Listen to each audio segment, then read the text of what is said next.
Okay, dear all, thank you. Okay.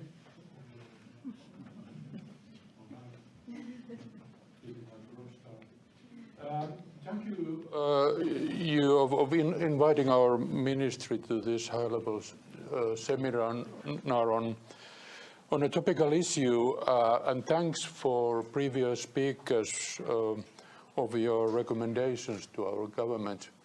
However, Anu, I must say that this is maybe a little bit unearned increment, ansiotonta arvon nousua to Heta-Elina and me and Riikka and Maija, who we are from the government, that we are supposing that we are representing the whole government, but we are trying to somewhere convey your messages to our colleagues, of course. My sincere thanks to organizers. KIOS is a long-term partner to MFA, and we value its work in promoting human rights, especially the rights of those who are in the most vulnerable situations, and in supporting human rights defenders, including local environmental defenders. And a particular value of CMMPU Foundation is their approach of promoting local capacity, agency and ownership and environmental justice. And my colleagues Riikka and Maija knows much better than me how this cooperation between our ministry and you works today. And thank you all of this wonderful morning. So very excellent speakers. I'm really delighted to listen to you all. I was asked to tell you about the Finnish government's perspective to the UN Human Rights Council as a tool in defending and promoting human rights, including a right to clean, healthy and sustainable environment. However, let me, in addition to that, say some words about our human rights policy, strategy and priorities, and about our support to human rights defenders. The government issued its human rights policy report in December last year, and the report outlines the government's policy in international, European Union and national contexts. So we aim to strengthen coherence at all these levels, including our homework on how to implement better fundamental and human rights in Finland. Finland promotes respect of international law and strengthening of the international rules-based order. And this includes respect and implementation of provisions of both human rights and environmental conventions and treaties. And it also offers a comprehensive and legally binding system to strengthen interlinkages between human rights and environment. The government report emphasizes the importance of the work conducted by human rights defenders and of human rights responsibilities in business. Supporting the activities of human rights defenders is an essential part of Finland's human rights-based foreign and security policy, and it includes also in our development policy as well. In particular, Finland emphasizes support to work for the rights of women and girls and of the population groups in the most vulnerable positions. We take account of themes the significance of which are growing in Finland's human rights policy, that is digitalization, environment and human rights, and corporate human rights responsibility. The State Secretary Sumuvuori already told that environmental human rights defenders are at the front of the climate and environmental crisis, and Finland condemns violence against environmental human rights defenders and supports their capacity to act. Over 200 environmental human rights defenders were killed in 2020, as our State Secretary said, and this is really unacceptable. Finland contributes financially also international NGOs for human rights and environment. Our support to Business and Human Rights Resource Center highlights the role of business, including renewable energy and mining sectors, in playing an instrumental role in tackling the climate crisis.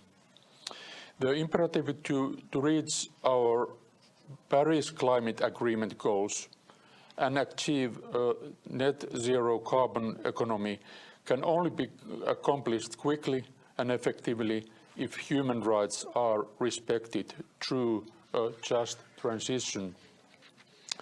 This project works to support local civil society organizations and communities, including women and people with disabilities in 3 target countries, that is Kenya, South Africa and Mozambique.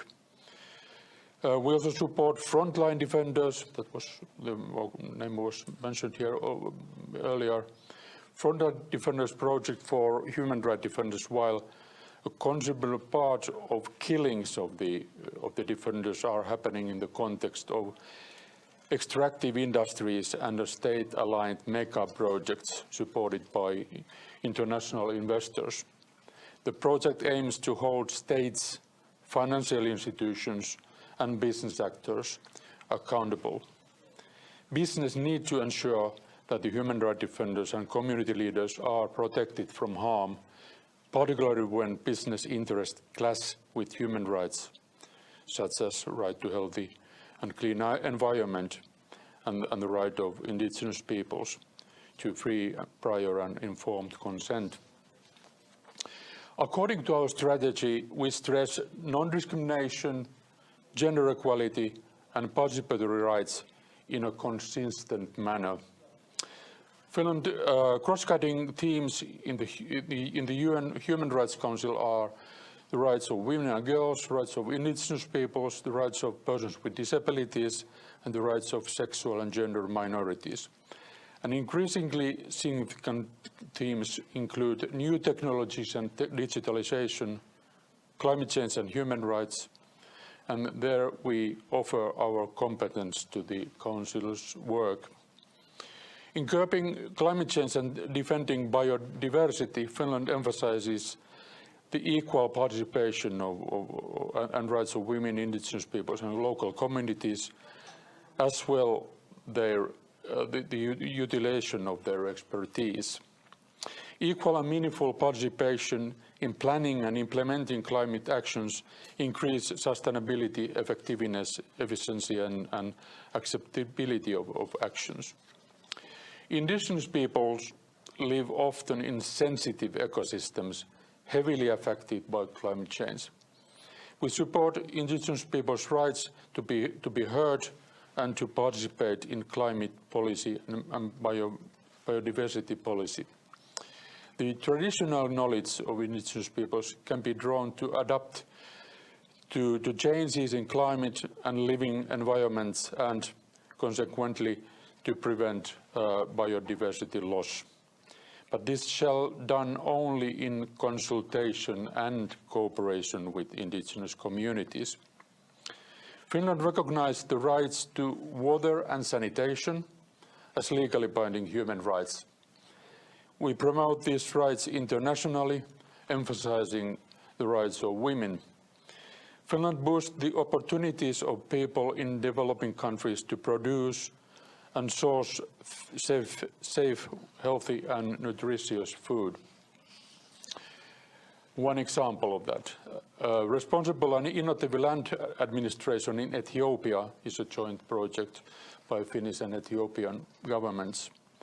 There are over 50 million parcels in rural Ethiopia. To date, more than 15 million parcels are registered by the government and this project. This means that about 5 million households and that is about 20 million people are already covered. The project is helping to curb climate change by addressing land degradation and promoting sustainable land management. When farmers have rights to their land, they can take better care of it and invest more into it. So far, 15% of farmers have reported of increased investments due to land registration. The project may improve accountability, transparency, efficiency and quality of land transactions as it guides the authorities through the steps of the process. In recent years, the UN Human Rights Council has put more emphasis on the human rights impacts of climate change and environment. And as our State Secretary mentioned, the Council has adopted resolution on the right to a clean, healthy and sustainable environment. And Finland sponsored the resolution, which is not legally binding, but has an added value. It, for instance, gives a possibility to strengthen the linkage between the civil and political rights and economic social rights on the other hand. So we strongly support this kind of approach. We participate in the debate on the international definition of both the non-binding and potentially legally binding instrument concerning the environment and human rights. In addition to the UN, this debate is ongoing also within the Council of Europe. To us, a new treaty or treaties are not an aim or a value in itself. The starting point for potential new environmental human rights should be that it should not fall below the current level of protection. So it has sufficient extent of protection. And it don't limit the scope of the application, so which our rights are protected. And it should not only compile current practice, but improve the level of protection. So this will be a long road, and as we know, the action against international human rights obligations is more visible than earlier, and too many states, including very powerful ones, question universality and legally binding character of human rights. And these states have increased their cooperation in the context, such as the UN human rights bodies. A new treaty with sufficient human rights provisions requires plenty of efforts by human rights friendly states and civil society and their ability to work together. The Human Rights Council has also created an expert mandate on climate change and human rights, and the mandate and capacity to act of the UN Special Rapporteur must be secured, taking account of the increasing weight of environmental issues in the human rights policy. Food security continues to pose a serious global human rights challenge. With global drivers such as climate change, biodiversity loss and armed conflict, a growing food and energy prices, and they are becoming an even greater challenge, particularly for those living in poverty. International human rights law can serve a critical role in guiding governments to protect health of their populations, particularly among the most vulnerable, and in responding to food insecurity. The UN Secretary General Antonio Guterres has warned that Russia's invasion of Ukraine could very soon cause a global food crisis, and that may last for many years. The UN Human Rights Council had this month the special session on deteriorating human rights situation in Ukraine. The Council adopted a resolution which points out countering the growth of world food insecurity due to the blockade of Ukrainian ports on the Black Sea. Those who are the most vulnerable to food and energy insecurity were one of the greatest concerns. All immediate solutions should be sought through negotiations, and all parties should fully respect international human rights law to protect food security. And finally, as a member of the UN Human Rights Council, Finland highlights the participation of civil society and human rights defenders in the work of the Council. We need this cooperation to ensure powerful and legitimate decisions by the Council.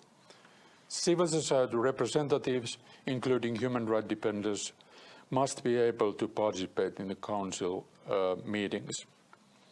With these words, I thank you for your attention. We need you all to promote and defend human rights. Thank you.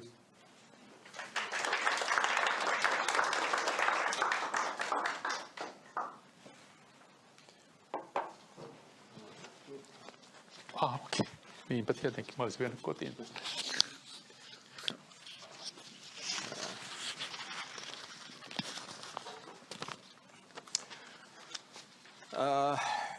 Thank you very much, Rauno. My name is Remitz. I'm the executive director of KIOS, and I thank you all very much, all panelists and all you people who have been here today. This has been a very good discussion. Now I have to say I have some mixed emotions now, because I know that we are running late quite much, and you are certainly in a hurry to your next appointments. But if you let me just say a few remarks about the discussion. So yes, this actually reminds me some of our office meetings in KIOS, where we always discuss so much that we run out of schedule. But well, in the first discussion, so it was about the right to clean, healthy and sustainable environment, and we started by stating that half of the global population is vulnerable due to the climate change, and that recognizing the right to clean and healthy environment has been an essential tool for the environmental defenders.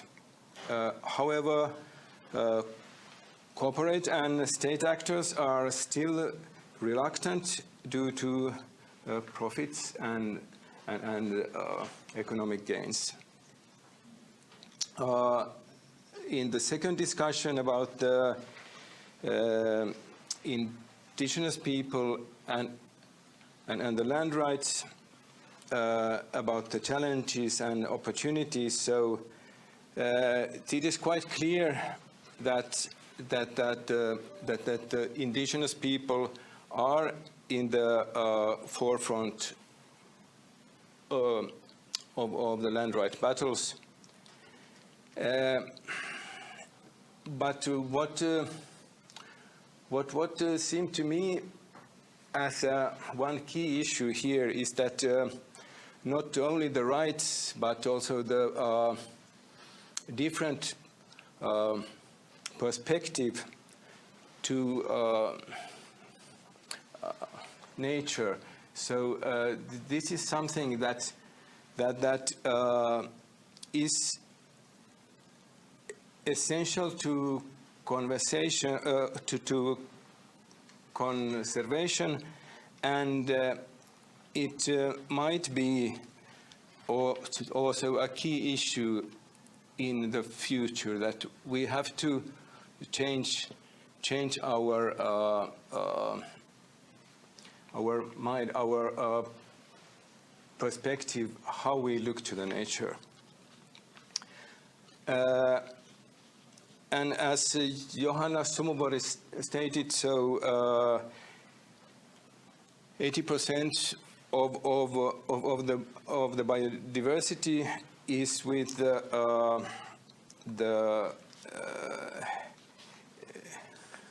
area of indigenous population that represents 5% of the global population.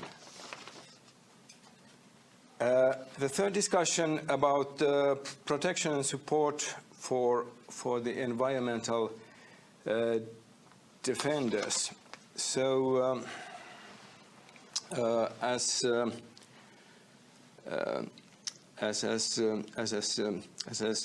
Dorothée Gambou said, so the recognition of the right to clean and healthy environment in the UN General Assembly would be an essential and it's the instrumental tool for the future for the environmental defenders. And this will be very important. However, the situation in many cases now is very poor for the defenders, and well, state and corporate harassment, fake court cases, violence, killings, and this is especially difficult with women human rights and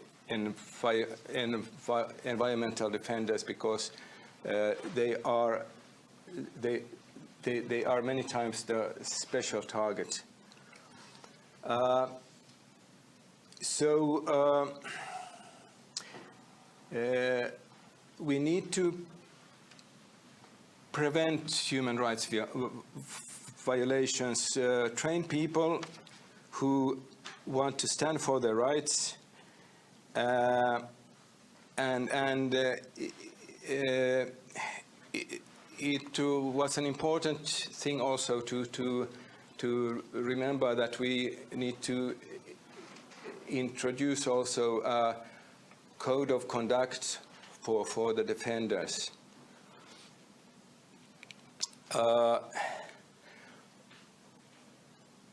Of course, we need also to react. So people who defend their rights, so many times they put their families at risk, and the civic space is shrinking. There is a constant lack of resources and funding. And the activists in Finland face also similar problems, and there is the problem of the extreme right and the political violence also. So I think it is very important that both the human rights and environmental movements need to work together and also defend each other, like we heard also a few examples that has been the case. So with these words, I would like to again thank you all, and for those who want to continue with the discussion, so please keep in contact with Siemenpuu Foundation and also KIOS Foundation, and in the future also we will have a lot to do. Thank you so much.